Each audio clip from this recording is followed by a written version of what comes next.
মুহররম মাস পুরা মাসে বর্জনীয়। মৌলিকভাবে আমরা মনে রাখবো কয়েকটা বর্জনীয়। 1 নাম্বার, তাজিয়া মিছিল করা। কিছু একটা বানানো কবরের মতো বানিয়ে এটার সামনে নজরানা পেশ করা। এই নজরানা ইত্যাদি হয়, মিষ্টি হয়, আরো অনেক কিছু হয়, এগুলো আপনারা খান। এগুলো না খাওয়াই উচিত, খাবেন না। এগুলা বিভিন্ন নিয়তে ওখানে পেশ করা হয়, এটা নজরানা কয়। 2 নাম্বার, মুরসিয়া পাঠ করা। কোন একটা ঘরের মধ্যে বসে দেখবেন বিভিন্ন জায়গায় চারদিকে আপনার কালো কালো কালো কালি দিয়া পুরা বিল্ডিংটাকে রং করে, অথবা কালো কাপড় পেঁচায়, মানে তারা শোকা হতো, এগুলা দিয়ে ভিতরে বসে বসে মুরসিয়া পাঠ করে। হুসাইন রাদিয়াল্লাহু তাআলা আনহু শানে বিভিন্ন কিছু বলা বলি করে। যাই হোক, তো ওখানে অনেক কুসংস্কার হয়, এটাকে কেন্দ্র করে এই অনুষ্ঠানগুলোতে না যাওয়া। 3 নাম্বার, মাতম করা। হুসাইন রাদিয়াল্লাহু তাআলা আনহু কেন্দ্র করে পুরা মুহররম মাসেই অনেক কিছু দেখা যায়। আর 10 তারিখে আপনার হুসাইন রাদিয়াল্লাহু তাআলা আনহুকে কেন্দ্র করে বিলাপ করা হয়, ইত্যাদি করা হয়। এই যে মাতম করা বা বিলাপ করা, এই ব্যাপারে বুখারী শরীফের 1298 নাম্বার হাদিস এবং ইবনে মাজার 1584 নাম্বার হাদিসের মধ্যে রাসূল আকরাম সাল্লাল্লাহু আলাইহি সাল্লাম বলেন, লাইসা মিন্না, ওই ব্যক্তি আমার উম্মতের অন্তর্ভুক্ত না।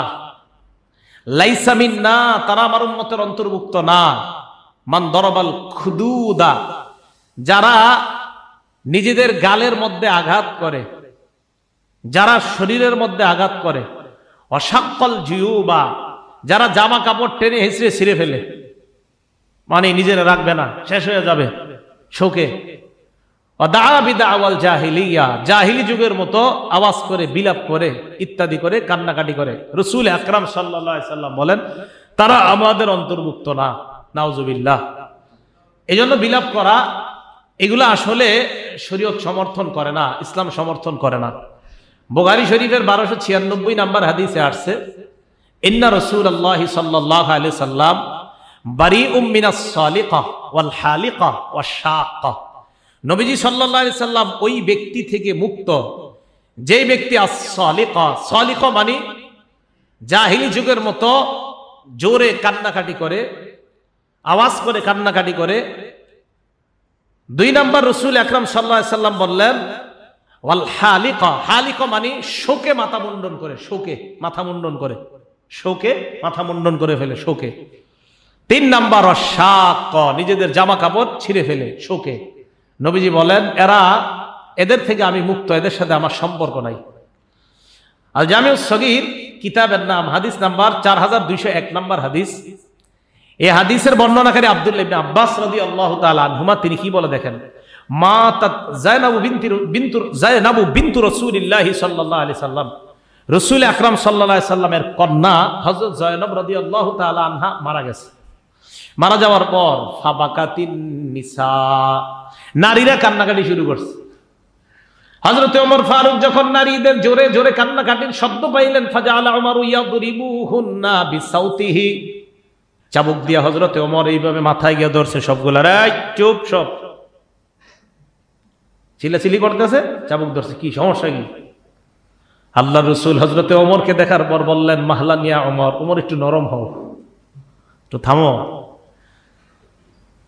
এবার আল্লাহর রাসূল বললেন, নারী সম্প্রদায় সহ সারা দুনিয়ার মুসলমান আমাদেরকে আল্লাহর নবী জানায় দেয়, শোনো তোমরা, মাহমা কানা মিনাল আইন ওয়াল কাল, চোখের পানি যদি অটোমেটিক চোখ থেকে বের হয় আর অন্তর থেকে বের হয়, ফামিনাল্লাহ ওয়া মিনার রাহমা, এই চোখের পানি এটা আল্লাহর পক্ষ থেকে এবং এটা দয়ার কান্না। অটোমেটিক যদি চোখের পানি আসে দিল থেকে, যদি আসে এটা আল্লাহর পক্ষ থেকে এবং এটা আল্লাহর পক্ষ থেকে দয়া, এটা দয়ার কান্না। ওয়া মাহমা কানা মিনাল লিসান ওয়াল ইয়াদ, আর যে চোখের পানি জবান সহকারে হয়, জবান সহকারে মানে জিহ্বার মাধ্যমে, মুখের মাধ্যমে অনেক উল্টা পাল্টা কথা বলে আর জোরে জোরে চিৎকার করে, আল্লাহ আমার মারে দেখলাম, আমার বাবারে দেখলাম, মাবুদ কারবালার প্রান্তরে হুসাইনকে কিভাবে নির্মম ভাবে শহীদ করলো, ইত্যাদি শব্দ বলে বলে যদি জোরে কেউ কান্নাকাটি করে, নবীজি বলেন, জবানের থেকে যদি হয় আর হাত থেকে, শরীরের মধ্যে আপনি রক্তাক্ত করলেন। একদিক দিয়ে জবানে বললেন, হ্যাঁ জবানে কিন্তু বলে, একটা শব্দ বলে, যাই হোক এই শব্দ আমি মসজিদেও বলতে চাই না, একটা শব্দ জবানে বলে আর আঘাত করে শরীরে। তো বলতেছে মিনাল লিসান, একটা জবান, সাথে সাথে ওয়ালিয়াদ, কয় হাত কাজ করে কি, আমি নিজের রাখবো না।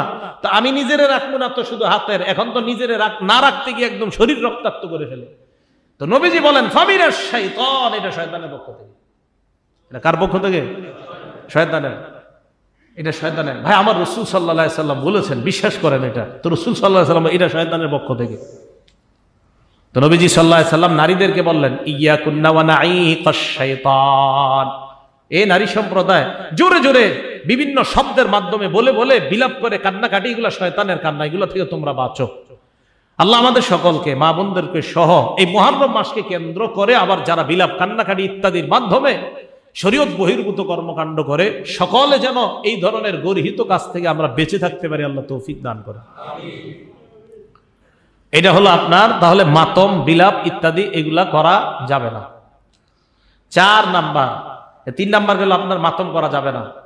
4 নাম্বার, মুহররমের 10 তারিখে কোনো পিপাসার্ত ব্যক্তিকে পানি পান করানো, এই নিয়তে আহারে কারবালার প্রান্তরে হোসেন রাদিয়াল্লাহু তাআলা আনহু সহ 70-71 জন ছিল, তাদেরকে তারা পানি দেয় নাই পাষণ্ডরা। তাই এই দিনে আপনি এই মনে করে পিপাসার্তকে পানি পান করানো তো খুব সওয়াবের কাজ। আজকে করান, আজকে জুমার নামাজের পরে মুসল্লিদেরকে শরবত খাওয়ান আপনি, আজকে করান আপনি পানি পান। তো মুহররম দিনকে ধার্য করা, এই নিয়ত করে যে ওই দিন কষ্ট দিছে তাই আজকে পানি পান করাই, এটা একদম সম্পূর্ণ ইসলাম বহির্ভূত কাজ, ইসলাম এটাকে সমর্থন করে না। এ হলো 4 নাম্বার। 5 নাম্বার, ওই দিনকে কেন্দ্র করে সিন্নি, খিচুড়ি ইত্যাদি নজরানা পেশ করা, পাকানো, ওই দিনকে কেন্দ্র করে যে বিভিন্ন মানে নিয়ত করে, মান্যত করে ইত্যাদি ইত্যাদি, আহারে এই দিন এই হয়েছে সেই হয়েছে, এগুলাকে কেন্দ্র করে খিচুড়ি পাকায়।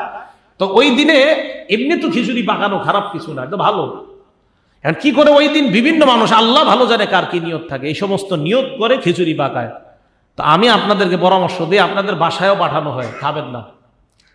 আপনাদের অনেকের বাসায় ওই দিন দেওয়া হয়, আপনারা খায়েন না, প্রয়োজন নেই। আপনি মন চাইলে আপনি নিজে ভালো কিছু রান্না করে খান, আল্লাহর নামে জবাই করেন, গরু জবাই করেন, আল্লাহর নামে পশু জবাই করে খান আপনি, কিন্তু কার কি নিয়ত থাকে ওই দিন এটা আল্লাহ ভালো জানে। এই 5 নাম্বার, কোন নিয়ত ইত্যাদি কুসংস্কার মনে রাখা কিছু পাকানো, এটা 5 নাম্বার ওই দিন নিষেধ। 6 নাম্বার, মুহররম মাসে বাচ্চাদেরকে রাস্তায় ছেড়ে দেওয়া হয় খালি পায়ে হাঁটার জন্য, খালি পায়ে হাঁটার জন্য, এবং এটাকে বরকত মনে করা হয়। আল্লাহ জানে কোত্থেকে আসছে এই নিয়ম, এটাকে কিভাবে বরকত মনে করে আমার বুঝান। খালি পায়ে হাঁটলে বরকত হবে, আর এই সন্তানের নাকি বরকত হবে। আমার মন চায় খালি দেখতে যে যারা মুহররমের এই 10 তারিখ পর্যন্ত খালি পায়ে হাঁটে, এদের আপনি যাদেরকে চিনেন, বড় হওয়ার পরে আমার সাথে একটু পরিচয় করায় দেন, আমি দেখতে চাই উনি কি হয়েছে ভবিষ্যতে, যে ওইভাবে খালি পায়ে হাঁটার কারণে ওনার জীবনে কি কি হয়েছে, আমি এরকম একজন লোক দেখতে চাই। এ হলো 6 নাম্বার গর্হিত কাজ। 7 নাম্বার, ঢোল তবলা পিটানো নিষেধ। ঢোল তবলা পিটানো নিষেধ। এটার মিটার প্রথম দিন মুহররমের 1 তারিখ থেকে আস্তে আওয়াজে হয়, 7 তারিখে গিয়ে মোটামুটি বাড়ে, 8 তারিখে আরো বাড়ে, 9 তারিখে কিন্তু পুরো আপনার অবস্থা খারাপ। এটার আওয়াজের মিটারটা 9 তারিখে আপনার একদম মনে হয় যে আকাশ বাতাস একদম সব ধ্বংস করে দিবে এই ঢোলের আওয়াজ। সিলসিলাতুস সহিহা কিতাবের নাম 427 নম্বর হাদিস। রাসূল আকরাম সাল্লাল্লাহু আলাইহি সাল্লাম বলেন, সাউতানে মালউনান, 2টি আওয়াজ অভিশপ্ত। কয়টি আওয়াজ অভিশপ্ত? এটা মুখস্থ করেন আমার সাথে, বলেন তো কয়টি আওয়াজ অভিশপ্ত? এটা সবাইরে শোনায়া দিবেন। এই 2টি আওয়াজের প্রথম আওয়াজটি আপনাদের অনেকের মাঝেই হয়, আপনারা মনে করেন না যে আপনারা করেন না, দেখেন তো করেন কিনা। 1 নাম্বার, সাউতু মিজমারিন ইনদা নি'মাহ, বিয়ের সময়, গায়ে হলুদের সময় বিভিন্ন গান, ডেক সেট, বাদ্য বাজানো, এটা হলো 1 নাম্বার অভিশপ্ত আওয়াজ। এটা তো আপনাদের মাঝে নাই।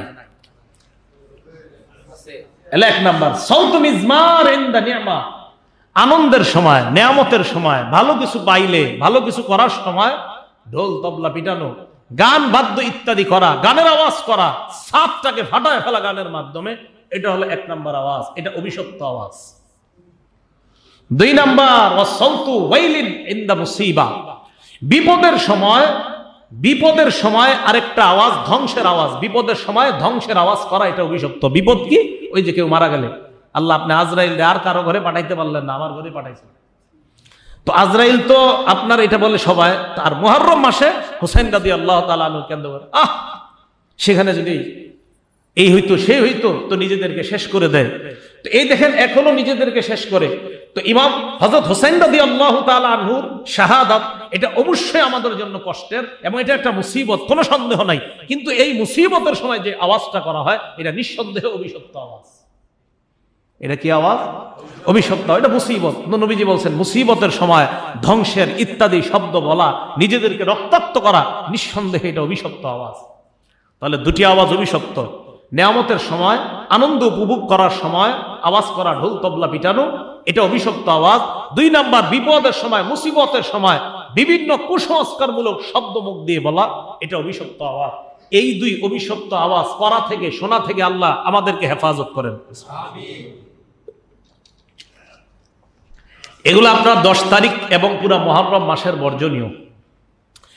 11 নাম্বার আলোচনা, মুহররম মাসের এই 10 তারিখে যেই ঘটনা কেন্দ্র করে যা হয়।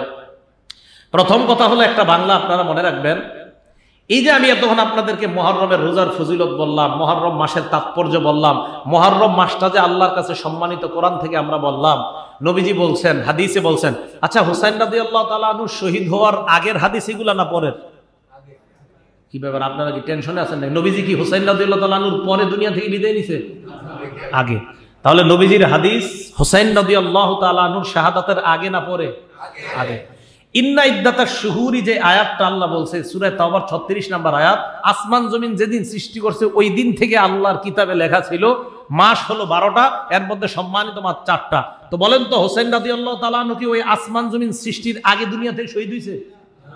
আচ্ছা, তাহলে বোঝা গেল মুহররম মাসের শ্রেষ্ঠত্ব এটা আসমান জমিন যেদিন সৃষ্টি করছে সেদিন থেকে। নবীজি সাল্লাল্লাহু আলাইহি সাল্লাম হাদিস দ্বারা আমাদেরকে বুঝিয়ে দিলেন 10 তারিখে রোজা রাখলে আগের 1 বছরের গুনাহ মাফ। তাহলে এর শ্রেষ্ঠত্ব হুসাইন রাদিয়াল্লাহু তাআলা আনহুর শাহাদাতের আগে থেকে। এখন আমরা একটা বাংলা মনে রাখবো, নবীজি সাল্লাল্লাহু আলাইহি সাল্লামের নাতি হুসাইন রাদিয়াল্লাহু তাআলা আনহু, উনি 10ই মুহররম শহীদ হওয়ার কারণে ওনার শাহাদাতের মর্যাদা আল্লাহ বাড়ায় দিয়েছে। আবার বলছি, 10ই মুহররম রোজা রাখলে যেমন আমাদের আগের 1 বছরের গুনাহ মাফ হয়, 10ই মুহররম হযরত হুসাইন শহীদ হওয়ার কারণে ওনার শাহাদাতের মর্যাদা আল্লাহ বাড়ায় দিয়েছে। তাহলে বাংলাটা মনে রাখবেন, 10ই মুহররমের মর্যাদা ওনার শাহাদাতের কারণে বাড়ে নাই, বরং 10ই মুহররম উনি শহীদ হওয়ার কারণে ওনার শাহাদাতের মর্যাদা বেড়ে গেছে। আবার বলছি বাংলাটা, 10ই মুহররম হযরত হুসাইন শহীদ হওয়ার কারণে এই 10ই মুহররমের মর্যাদা বাড়ে নাই, 10ই মুহররমের মর্যাদা আগে থেকে। 10ই মুহররম হুসাইন রাদিয়াল্লাহু তাআলা আনহু শহীদ হওয়ার কারণে ওনার শাহাদাতের মর্যাদা বাড়ছে। তাহলে বাংলা দুইটা, বলেন তো মুহররমের 10 তারিখের মর্যাদা বাড়ছে না শাহাদাতের মর্যাদা বাড়ছে? মাশাআল্লাহ, তো বুঝে আসছে। তাহলে শাহাদাতের মর্যাদা বেড়ে গেছে ওই দিন উনি শহীদ হওয়ার কারণে। এখন ঘটনা হলো, এই দিনকে কেন্দ্র করে যা হচ্ছে এগুলা কিভাবে শুরু হলো দুনিয়াতে।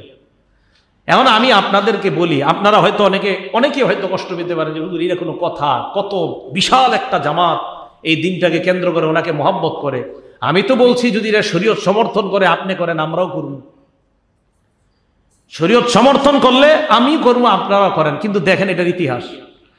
নবীজি সাল্লাল্লাহু আলাইহি সাল্লাম দুনিয়া থেকে বিদায় নিলেন। বিদায় নেওয়ার প্রায় 50 বছর পর 61 হিজরির 10ই মুহররম হুসাইন রাদিয়াল্লাহু তাআলা আনহু শহীদ হয়। নবীজি সাল্লাল্লাহু আলাইহি সাল্লাম দুনিয়া থেকে বিদায় নিলেন, বিদায় নেওয়ার 50, তাহলে বিদায় নেওয়ার 50 বছর পর হিজরি হয় আপনার 60 বা 61। তো যাই হোক, 61 হিজরির 10ই মুহররম হুসাইন রাদিয়াল্লাহু তাআলা আনহু শাহাদাত বরণ করেন। হুসাইন রাদিয়াল্লাহু তাআলা আনহু শহীদ হওয়ার 300 বছর পর্যন্ত, শহীদ হওয়ার পর 300 বছর পর্যন্ত এই 10ই মুহররম যা হয় এগুলা দুনিয়াতে ছিল না। কয়শো বছর? তাহলে কিভাবে হলো? সর্বপ্রথম ইরাকের বাগদাদে মুইজুদ্দৌলা নামে এক ব্যক্তি 352 হিজরিতে এই 10ই মুহররমের হুসাইন রাদিয়াল্লাহু তাআলা আনহুকে কেন্দ্র করে এই মাতমের সূচনা করে। যিনি সূচনা করে তার নাম মুইজুদ্দৌলা। বলেন কি নাম? দৌলা।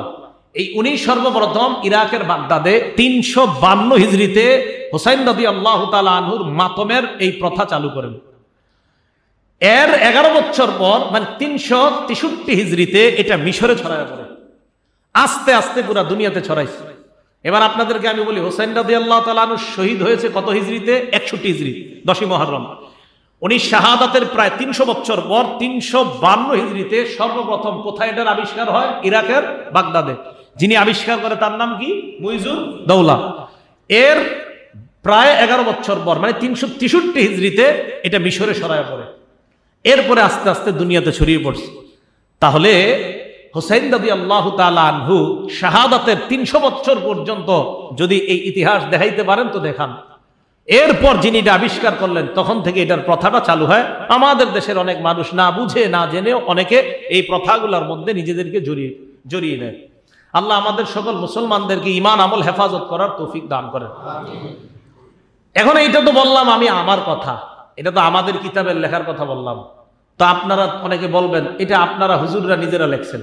এখন দেখি আমরা শিয়া সম্প্রদায়ের কোন লেখক কি লেখছে, এটা তো আমাদের কথা। তো ওনাদের লেখক কি লেখছে দেখেন। শিয়া সম্প্রদায়ের একজন লেখকের নাম সৈয়দ আমির আলী। কি নাম বলেন? কি নাম?